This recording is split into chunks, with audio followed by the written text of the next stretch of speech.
నమస్కారం సిటీ వార్తలకు స్వాగతం. ముందుగా ముఖ్యాంశాలు. ఉద్యోగుల సమస్యలను పరిష్కరించడంలో సీఎం జగన్ ఎప్పుడూ ముందుంటారన్న మంత్రి విడుదల రజని. ఈ నెల 22 నుంచి చేపట్టాల్సిన సమ్మెను విరమిస్తున్నట్లు సంఘ నాయకుల ప్రకటన. చంద్రబాబుకు మధ్యంతర బెయిల్ మంజూరు చేసిన హైకోర్టు. సిఐడి ఆఫీస్కు భారీగా తరలివచ్చిన టీడీపీ శ్రేణులు, సీఎంకు వ్యతిరేకంగా నినాదాలు.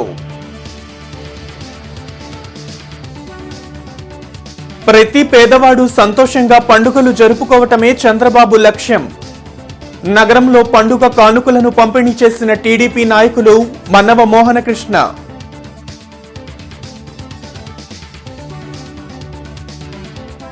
ముప్పై 33వ రోజుకు చేరిన అంగన్వాడీ రిలే దీక్షలు.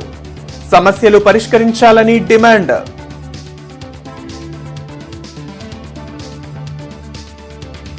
ఉద్యోగుల సమస్యలను పరిష్కరించడంలో సీఎం జగన్ ఎప్పుడూ ముందుంటారని మంత్రి విడుదల రజని అన్నారు. 108, 104 ఉద్యోగుల సమస్యల పరిష్కారంకు తన వంతు కృషి చేస్తానని హామీ ఇచ్చారు. 108, 104 ఉద్యోగ సంఘాల నాయకులతో గుంటూరులో మంత్రి విడుదల రజని సమావేశం నిర్వహించారు. 108, 104 ఉద్యోగులను ఆప్కాస్లో చేర్చాలనే వినతిని సీఎం దృష్టికి తీసుకువెళ్తానని హామీ ఇచ్చారు. అలాగే ప్రస్తుతం పనిచేస్తున్న ఉద్యోగులకు ప్రభుత్వ ఉద్యోగాల భర్తీలో వెయిటేజ్ ఇవ్వాలని కోరగా ప్రతిపాదనను సిద్ధం చేస్తామని తెలిపారు. అలాగే పలు సమస్యలను పరిష్కారానికి చర్యలు తీసుకుంటామని మంత్రి చెప్పడంతో ఈ నెల 22 నుంచి చేపట్టాలనుకున్న సమ్మెను విరమిస్తున్నట్లు సంఘ నాయకులు ప్రకటించారు. ఇన్నర్ రింగ్ రోడ్ ఉచిత ఇసుక, మద్యం పాలసీలో అక్రమాలకు పాల్పడ్డారంటూ టీడీపీ అధినేత చంద్రబాబుపై సిఐడి కేసులు నమోదు చేసింది. అయితే ఈ కేసుల్లో హైకోర్టును ఆశ్రయించిన చంద్రబాబుకు మధ్యంతర బెయిల్ మంజూరు చేసింది.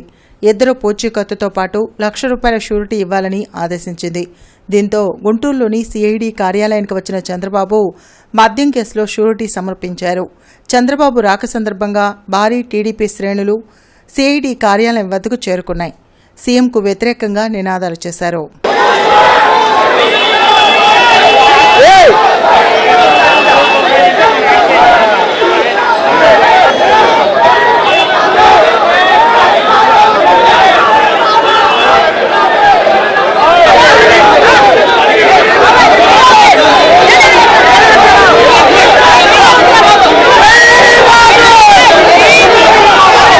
ప్రతి పేదవాడు సంతోషంగా వారి సాంప్రదాయ పండుగలు జరుపుకోవటమే చంద్రబాబు లక్ష్యమని గుంటూరు పశ్చిమ నియోజకవర్గ టీడీపీ నాయకులు మన్నవ మోహనకృష్ణ అన్నారు. గత టీడీపీ హయాంలో చంద్రబాబు స్టార్ట్ చేసిన సంక్రాంతి, రంజాన్, క్రిస్మస్ కానుకలు కొనసాగింపుగా మారుతినగర్లో పేదలకు సంక్రాంతి కానుకలను మన్నవ మోహన్ కృష్ణ పంపిణీ చేశారు. దసరా, దీపావళి కానుకలను పోలీసులు అడ్డుకోవడంతో ఈసారి సంక్రాంతి కానుకలను గడప గడపకు పంపిణీ చేస్తున్నట్టు చెప్పారు. వైసీపీ ప్రభుత్వం పేదలకు ఇచ్చే కానుకలను నిలిపివేయడం దురదృష్టకరమన్నారు. చంద్రబాబుతోనే పేదల అభివృద్ధి సాధ్యమన్నారు. రానున్న ఎన్నికల్లో చంద్రబాబును ముఖ్యమంత్రిని చేసే దిశగా పనిచేయాలని కోరారు. ఈ సంక్రాంతికి కూడా ఈ సంక్రాంతి చంద్రన్న కానుక కార్యక్రమాన్ని నిర్వహించాలని చెప్పేసి ప్రణాళిక సిద్ధం చేసుకున్నాం. అయితే ఈ కార్యక్రమం చంద్రబాబు నాయుడు గారి పేరు మీద ఉండటం, ఈ ప్రభుత్వం మీద తీవ్ర వ్యతిరేకత ఉండటం, అతి త్వరలో ఎన్నికలు ఉండటం, పైగా ఈ పేరింటే చంద్రన్న కానుక అనేది అంటే ప్రజలకి పండుగ నాడు ఆయన చేసిన కానుకలు గుర్తొస్తాయి, ఆయన చేసిన మంచి పనులు గుర్తొస్తాయి. అలానే జగన్మోహన్ రెడ్డి ఈ రాష్ట్రాన్ని చేసిన దగా ద్రోహం గుర్తొస్తుంది. ఆనాడు ప్రతిపక్షంలో ఉన్నప్పుడు ఈ పథకాలని కంటిన్యూ చేస్తా అన్నాడు. కానీ అధికారంలోకి వచ్చిన తర్వాత పెళ్లి కానుక కట్ చేశాడు, పండగ కానుకలు కట్ చేశాడు, అన్నా క్యాంటీన్లు కట్ చేశాడు. ఇలా ఇవన్నీ కూడా మరోసారి ప్రజలకు గుర్తొస్తాయన్న ఒక కుటిల బుద్ధితోటి, ఒక దుర్మార్గపు ఆలోచనతోటి పోలీసుల్ని అడ్డం పెట్టుకొని ఈ కార్యక్రమ నిర్వహణకు అడ్డంకులు కల్పించారు. తమ సమస్యలు పరిష్కరించాలని డిమాండ్ చేస్తూ అంగన్వాడీలు 33వ రోజు జిల్లా కలెక్టర్ కార్యాలయం వద్ద రిలే దీక్షలు చేపట్టి నిరసన తెలిపారు. Anganwadi workers and helpers union ఆధ్వర్యంలో జరుగుతున్న సమ్మెకు జనసేన పార్టీ నాయకులు మద్దతు తెలిపారు. అంగన్వాడీల సమస్యల పరిష్కారంపై ప్రభుత్వం దృష్టి పెట్టకపోవడం దారుణమన్నారు. అంగన్వాడీలకు కనీస వేతనం 26,000 రూపాయలు ఇవ్వాలని డిమాండ్ చేశారు. అంగన్వాడీల సమస్యలను పూర్తి స్థాయిలో పరిష్కరించేంత వరకు ప్రభుత్వం ఎన్ని బెదిరింపులకు పాల్పడినా ఆందోళన కొనసాగిస్తామని హెచ్చరించారు. కార్యక్రమంలో దీప్తి మనోజ, రాధా, నేతాజీ, ముత్యాలరావు, జనసేన పార్టీ నాయకులు ఆళ్లహరి తదితరులు పాల్గొన్నారు. చర్చల పేరుతో కాలయాపన చేస్తున్నారు. అంగన్వాడీల్ని బెదిరించాలన్న ప్రయత్నంలో చేస్తూ ఉన్నారు. అలాగే ఉద్యోగాలు పీకేస్తామన్నారు. 1,00,000 మంది ఉద్యోగాలు పీకేసి మళ్ళీ ప్రభుత్వం వచ్చిద్దా అని మేము ప్రశ్నిస్తూ ఉన్నాము. అంగన్వాడీ 1,00,000 మంది అనుకుంటున్నారేమో. మా కుటుంబ సభ్యులు, మా లబ్ధిదారులు కలిస్తే 30 లక్షల మంది అని మేము చాటి చెప్తా ఉన్నాము. ఈరోజు రాష్ట్ర కమిటీ పిలుపు ప్రకారం 1 కోటి సంతకాల సేకరణ కూడా మేము చేస్తూ ఉన్నాము. లబ్ధిదారులందరి మద్దతు తీసుకుంటాము. అలాగే వామపక్షాల మద్దతు, అందరి మద్దతు, అన్ని కార్మిక సంఘాల మద్దతు తీసుకొని మేము ఈ సమ్మెని విజయవంతం చేసి ప్రభుత్వానికి ఖచ్చితంగా బుద్ధి చెప్తామని చెప్తా ఉన్నాము. ఈరోజు షోకాజ్ నోటీసులు ఇస్తూ ఉన్నారు అంగన్వాడీలకి. షోకాజ్ నోటీసులకి అంగన్వాడీలు బెదిరిపోమని చెప్తా ఉన్నాము. మీరు ఎన్ని బెదిరింపులు బెదిరించినా కూడా తాటాకు చప్పుళ్ళకి అంగన్వాడీలమైతే మేము భయపడము అని చెప్తా ఉన్నాము. ఖచ్చితంగా 2 నెలల్లో మాకు టైం వస్తుంది, మేము బుద్ధి చెప్తామని చెప్తా ఉన్నాం. పెద్దమద్దూరు వద్ద హైలెవెల్ బ్రిడ్జ్ నిర్మాణ పనులను పెదకూరపాడు శాసనసభ్యులు నంబూరు శంకర్రావు పరిశీలించారు. అమరావతి నుండి తుళ్లూరు వెళ్లడానికి రోడ్డును మరియు పెద్దమద్దూరు వద్ద వంతెన అత్యవసరమని భావించి 44 కోట్లతో ఎన్డీబీ నిధులను మంజూరు చేయించారు. దీనిలో భాగంగా పెద్దమద్దూరు వద్ద నిర్మిస్తున్న హైలెవెల్ బ్రిడ్జ్ ని ఈరోజు పరిశీలించారు. బ్రిడ్జ్ కు కావలసిన 5 ప్రధాన పిల్లర్స్ ను నిర్మించారు. మిగిలిన పార్ట్ త్వరగా పూర్తి చేసి బ్రిడ్జ్ నిర్మాణం పూర్తి చేయాలని గుత్తేదారుని మరియు ఆర్ఎండ్బీ అధికారులను ఎమ్మెల్యే ఆదేశించారు. రాహుల్ గాంధీ చేపట్టిన భారత న్యాయ యాత్రను జయప్రదం చేయాలని Congress party working president Mastan Vali కోరారు. రేపటి నుండి ప్రారంభం కానున్న యాత్రకు సంబంధించిన స్టిక్కర్లను పాతగుంటూరులో వాహనాలకు అంటించారు. గతంలో రాహుల్ గాంధీ చేపట్టిన భారత్ జూడో యాత్ర 4080 కిలోమీటర్ల వరకు జరిగిందన్నారు. రాహుల్ గాంధీ యాత్రతో మోడీ నియంతృత్వ పాలనపై దేశంలోని ప్రజల్లో చైతన్యం వచ్చిందన్నారు. మోడీ దుర్మార్గ విధానాలకు వ్యతిరేకంగా ప్రజలకు న్యాయం జరగడం లేదనే ఆలోచనతో చేపట్టిన భారత్ న్యాయ యాత్ర రేపటి నుండి ప్రారంభం కానున్నట్టు చెప్పారు. బీజేపీ ప్రభుత్వం కుట్రతో యాత్ర ప్రారంభ కార్యక్రమానికి అనుమతి ఇవ్వకపోవడం దుర్మార్గమన్నారు. రానున్న ఎన్నికల్లో బీజేపీకి బుద్ధి చెప్పే విధంగా కాంగ్రెస్ పనిచేస్తుందన్నారు. ఎన్ని అడ్డంకులు వచ్చినా రేపటి రోజు నుంచి భారత్ జోడో న్యాయయాత్ర ప్రారంభమవుతుంది. మణిపూర్లో ఎందుకు ప్రారంభించుకోవడం జరిగిందంటే భారతదేశం విభిన్న రకాల, విభిన్న మతాల, విభిన్న భాషల, విభిన్న సాంప్రదాయాలు కలిగినటువంటి సమ్మేళనం భారతదేశం. ఈ భారతదేశం యొక్క గొప్పతనమే అది. అందుకోసం ఈ దేశం ఇంత పెద్ద ప్రజాస్వామ్య దేశం శాంతియుతంగా మనగలుగుతుంది. కానీ దురదృష్టకరం ఏంటంటే మణిపూర్లో క్రైస్తవుల మీద ఇంకొక తెగకు చెందినటువంటి క్రైస్తవులను రెచ్చగొట్టి 3500 మంది మరణించినప్పుడు కూడా ఈ దేశ ప్రధానమంత్రి ఆ యొక్క దేశాన్ని పర్యటించి, ఆ రాష్ట్రాన్ని పర్యటించిపోవడం దురదృష్టకరమైన సంఘటన. పెద్ద ఎత్తున భారత్ జోడో న్యాయయాత్ర చేపట్టామని భారతీయులందరూ కూడా ఈ యాత్రకి సంఘీభావంగా తమదైన స్టైల్లో ఇంటర్నెట్లో కానివ్వండి, సోషల్ మీడియాలో కానివ్వండి, ప్రచార మాధ్యమాల ద్వారాగా రాహుల్ గాంధీ గారు చేపడుతున్నటువంటి ఈ న్యాయ యాత్రను జయప్రదం చేయాలని చెప్పి మీ ద్వారాగా రాష్ట్ర ప్రజల్ని మనస్ఫూర్తిగా కోరుకుంటా ఉన్నాను. వైసీపీ ప్రభుత్వ అలసత్వం వల్లే రాష్ట్రంలో రైల్వే ప్రాజెక్టుల నిర్మాణ వ్యయం భారీగా పెరిగి కేంద్రంపై భారం పడుతుందని బీజేపీ రాష్ట్ర అధికార ప్రతినిధి లంకా దినకర్ అన్నారు.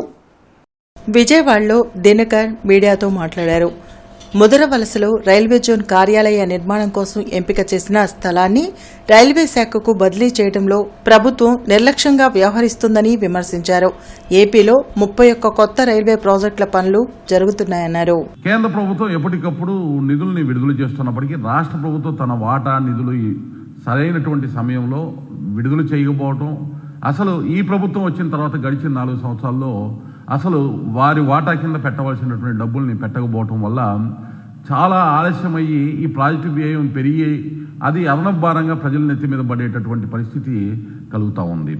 మీరు కనుక గమనించినట్లయితే ఇప్పుడు ప్రస్తుతం ఈ లైన్కి సంబంధించి నడికుడి కాళహస్తికి సంబంధించి పిడుగురాళ్ల నుంచి శావల్యపురం మధ్య 46 కిలోమీటర్ల నిడివి వరకు విద్యుద్దీకరణతో సహా పూర్తి అయిపోయింది. మిగతా పనులు ఇంకా వేగంగా పనులు పూర్తి కావాలంటే రాష్ట్ర ప్రభుత్వం తన వాటా నిధులు కూడా త్వరితగతిన విడుదల చేయాల్సినటువంటి అవసరం ఉంది. అదేవిధంగా దశాబ్దాల కాలంగా రాష్ట్ర ప్రజలు, ముఖ్యంగా తూర్పుగోదావరి జిల్లా, పశ్చిమ గోదావరి జిల్లా ఈ ప్రాంతాల్లో నివసించేటటువంటి ప్రజలు ఎదురు చూస్తున్నటువంటి కోటిపల్లి గుంటూరు తూర్పు నియోజకవర్గంలో పసుపు జెండా ఎగరేస్తామని టీడీపీ నియోజకవర్గ ఇన్ఛార్జ్ మహమ్మద్ నజీర్ అన్నారు. శుక్రవారం అరండల్పేటలోని టీడీపీ జిల్లా కార్యాలయంలో గుంటూరు తూర్పు నియోజకవర్గ సర్వసభ్య సమావేశం నిర్వహించారు. సమావేశంలో పరిశీలకులు గుడిపాటి శ్రీనివాసరావు, నగర అధ్యక్షులు డేగల ప్రభాకర్, రాష్ట్ర కార్యనిర్వాహక కార్యదర్శి చిట్టాబత్తిన చిట్టిబాబు పాల్గొన్నారు. ఈ సందర్భంగా నజీర్ మాట్లాడుతూ రాబోయే ఎన్నికల దృష్ట్యా నియోజకవర్గంలోని పార్టీ నాయకులు, కార్యకర్తలు నిత్యం ప్రజల్లో ఉండేలా నిరంతరాయంగా కార్యక్రమాలు చేపట్టాలని సూచించారు. జగన్ రెడ్డిని గద్దె దించడానికి టీడీపీ జనసేన పొత్తు అనివార్యాన్ని గుర్తెరిగి సమన్వయంతో కలిసికట్టుగా పనిచేయాలని కోరారు. భవిష్యత్కు గ్యారంటీ కార్యక్రమాలతో ప్రజల్లో చైతన్యం వచ్చిందని, ఇంకా ఎన్నికలకు 100 రోజులే మిగిలి ఉందని, ప్రతి ఒక్కరూ టీడీపీ జనసేన గెలిపే లక్ష్యంగా పనిచేయాలని నజీర్ కోరారు.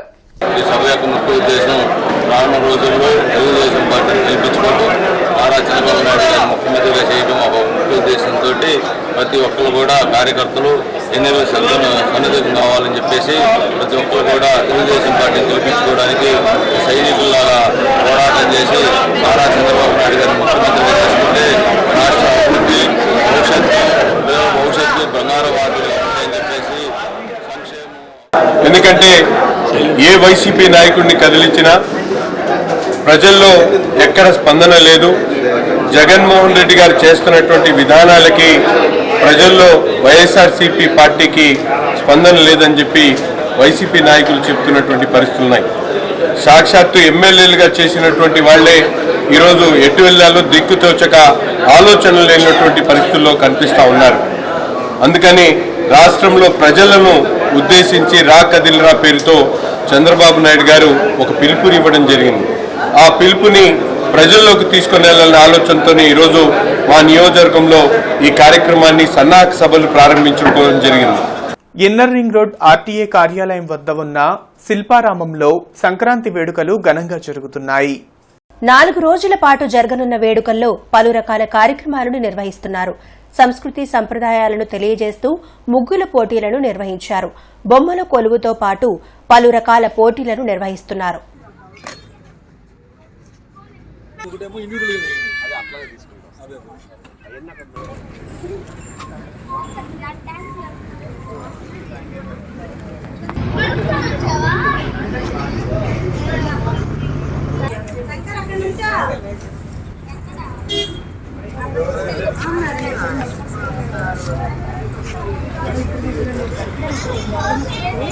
కన్స్ట్రక్షన్ టీమ్ బుక్ లాంచ్ కార్యక్రమం అరండల్పేటలో జరిగింది. Licensed engineers association chairman Ramakrishna Paramahamsa ముఖ్య అతిథిగా పాల్గొని బుక్ ను ప్రారంభించారు. టర్న్ కి పేరుతో రూపొందించిన బుక్ లో కన్స్ట్రక్షన్ టీం అందించే సేవల వివరాలను పొందుపరిచినట్లు తెలిపారు. నమ్మకమైన సర్వీస్ ను కస్టమర్లకు అందించాలని కోరారు. నిర్మాణాలకు సంబంధించిన నమ్మకమైన సేవలను కన్స్ట్రక్షన్ టీం ఆధ్వర్యంలో అందిస్తామని తెలిపారు. రామకృష్ణ పరమహంస మాట్లాడుతూ కన్స్ట్రక్షన్ టీం ప్రజలకు నమ్మకమైన సేవలను అందించాలని కోరారు. టీంకు అవసరమైన పూర్తి సహకారాన్ని లైసెన్స్ ఇంజనీర్స్ అసోసియేషన్ అందించేందుకు సిద్దంగా ఉన్నామన్నారు. కార్యక్రమంలో president Dasari Nagasri, secretary Krishnakanth, vice president Tirumala Shetty Sudheer తదితరులు పాల్గొన్నారు. ఇప్పుడు 5 ఏళ్ల పాటు స్టార్ట్ అయింది చెప్తున్నారు అందరూ కూడా. సో ఈ కాన్సెప్ట్ని ఇంకా ముందుకు వెళ్ళాలని మన గుంటూరు ప్రజలకు కానీ లేకపోతే మన ఆంధ్రప్రదేశ్ ప్రజలకు కానీ మీ ద్వారా ఒక ఇల్లు కట్టుకునే లేకపోతే పెద్ద పెద్ద ప్రాజెక్ట్స్ చేసుకుని ఆ క్వాలిటీతో అందరూ ముందుకు వెళ్ళాలని అందరినీ కోరుకుంటూ, ఇప్పుడు ఉన్న 18 మంది ఒక 18 మంది అవుతారని కోరుకుంటూ అందరికీ మరొకసారి శుభాకాంక్షలు. అంటే మా ద్వారా మేము చేసే ప్రాజెక్ట్ని మా మెంబర్స్ అందరికీ షేర్ చేస్తూ దాంట్లో ఉన్న రిఫరల్స్ కానీ ఎవరికి ఏం ఎంక్వైరీ ఉన్నా కానీ మేమందరం షేర్ చేసుకుని వ్యాపారం చేస్తామండి. ఇది బాగా జరుగుతుంది. దీన్ని ఇంకా పబ్లిక్లోకి తీసుకురావాలనే ఉద్దేశంతో మేము ఈ కాన్సెప్ట్ని ఇప్పుడు లాంచ్ చేసామండి, బ్రోచర్ని. డివైఎఫ్ఐ 2024వ సంవత్సర క్యాలెండర్ ఆవిష్కరణ కార్యక్రమం సిపిఎం కార్యాలయంలో జరిగింది. క్యాలెండర్ ఆవిష్కరణ కార్యక్రమంలో జిల్లా కార్యదర్శి కృష్ణకాంత్ మాట్లాడుతూ అందరికీ విద్య అందరికీ ఉపాధి అనే నినాదంతో డివైఎఫ్ఐ ముందుకు వెళ్తుందన్నారు. యువతను చైతన్యవంతులను చేసేందుకు పూర్తి స్థాయిలో పనిచేస్తున్నామన్నారు. డ్రగ్స్ నిర్మూలనకు యువత ముందుకు రావాలని కోరారు. అందరికీ ఉపాధి కల్పించడంలో రాష్ట్ర ప్రభుత్వం మొండి వైఖరి వ్యవహరిస్తుందని, రాష్ట్ర ప్రభుత్వం జాబ్లెస్ క్యాలెండర్ను ఇచ్చి యువతను మోసం చేసిందన్నారు. రానున్న రోజుల్లో మరిన్ని కార్యక్రమాల ద్వారా సామాజిక అంశాలపై డివైఎఫ్ఐ యువతను మేల్కొల్పుతుందన్నారు. ఆటల పోటీలు సంక్రాంతి సందర్భంగా ఆటల పోటీలు నిర్వహిస్తూ ఉంది. ఈ సందర్భంగా కూడా గ్రామీణ ప్రాంతాల్లో ఆటల పోటీలని నిర్వహిస్తూ ఉన్నాం. ఈ ఆటల పోటీల్లో గ్రామీణ ప్రాంతాల్లో మెరుగైనటువంటి క్రీడాకారులు పాల్గొంటూ ఉన్నారు. అలాగే ఈరోజు గ్రామాల్లో డివైఎఫ్ఐ నిర్వహిస్తున్నటువంటి ఆటల పోటీలను అందరూ ఆదరించాలని చెప్పేసి కోరుతా ఉన్నాం. అలాగే మేము తీసుకొచ్చిన ఈ క్యాలెండర్ ఏదైతే ఉందో దీన్ని ప్రజలు కూడా ఆదరించాలని చెప్పేసి మేము విజ్ఞప్తి చేస్తూ ఉన్నాం. డ్రగ్స్ నిర్మూలన కోసం కూడా కళ్ళు రావాలని చెప్పి కూడా పిలిపిస్తూ ఉన్నాం. అదేవిధంగా యువతలో దేశభక్తి, సమాజం పట్ల సామాజిక బాధ్యతను కలిగించే విధంగా కూడా ఈ క్యాలెండర్ని రూపొందించడం జరిగింది. కాబట్టి అందరికీ ఉపాధి కలిగించే విషయంలో మాత్రం రాష్ట్ర ప్రభుత్వం మొండి వైఖరి అవలంబిస్తూ ఉంది. వాస్తవానికి గత ఎన్నికల ప్రచారంలోనే మేము ప్రతి సంవత్సరం కూడా జనవరిలో జాబ్ క్యాలెండర్ విడుదల చేస్తామని చెప్పి రాష్ట్ర ప్రభుత్వం చెప్పిన ఉంది. కానీ ఇప్పుడు గత 4 సంవత్సరాలు కానీ మనం పరిశీలించినట్లయితే ఒక అధికారంలోకి వచ్చిన తర్వాత జాబ్లెస్ క్యాలెండర్ ఇచ్చినటువంటి నేపథ్యం ఉంది.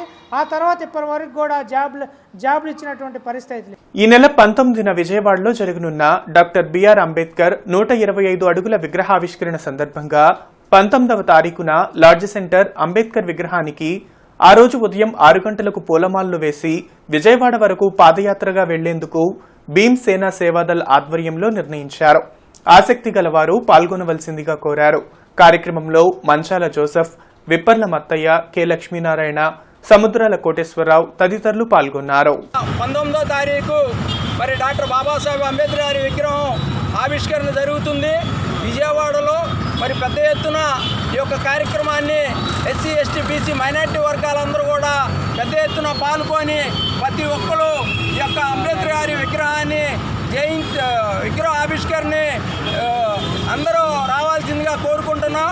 ప్రతి ఒక్కరు మీ యొక్క బ్లూ టౌలు, బ్లూ జెండా తీసుకొని గుంటూరు లాడ్జి సెంటర్ అంబేద్కర్ గారి విగ్రహం కాడ నుండి 19వ తారీఖు ఉదయం 6 గంటలకి పాదయాత్ర స్టార్ట్ అవుతుంది. ప్రతి ఒక్కరు ఈ యొక్క పాదయాత్రలో పాల్గొని నగరంలోని ప్రభుత్వాసుపత్రిలో జిల్లా లెప్రసీ, టీబీ మరియు ఎయిడ్స్ నియంత్రణ అధికారి డాక్టర్ దాసరి శ్రీనివాసులను జిల్లా క్షయ నివారణ విభాగం కాంట్రాక్ట్ ఎంప్లాయీస్ యూనియన్ ఉమ్మడి గుంటూరు జిల్లా అధ్యక్షులు కొలికపూడి రాంబాబు మర్యాదపూర్వకంగా కలిసి ఫీల్డ్ లెవెల్లో ఎదుర్కొంటున్న తమ సమస్యలను పరిష్కరించాలని విన్నవించారు. ఈ కార్యక్రమంలో యూనియన్ సభ్యులు స్వరూప, బషీర్ అహ్మద్, రాజశేఖర్ పలువురు పాల్గొన్నారు. వార్తలు ముగించే ముందు ముఖ్యాంశాలు మరోసారి. ఉద్యోగుల సమస్యలను పరిష్కరించడంలో సీఎం జగన్ ఎప్పుడూ ముందుంటారన్న మంత్రి విడుదల రజని. ఈ నెల 22 నుంచి చేపట్టాల్సిన సమ్మెను విరమిస్తున్నట్లు సంఘ నాయకుల ప్రకటన.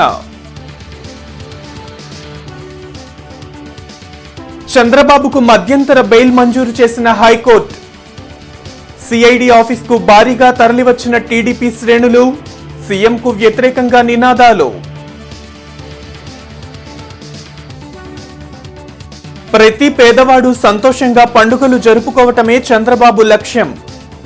నగరంలో పండుగ కానుకలను పంపిణీ చేసిన టీడీపీ నాయకులు మన్నవ మోహనకృష్ణ.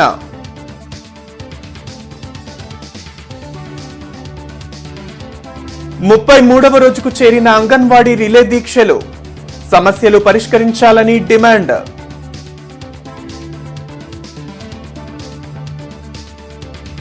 సిటీ న్యూస్ సమాప్తం. నమస్కారం.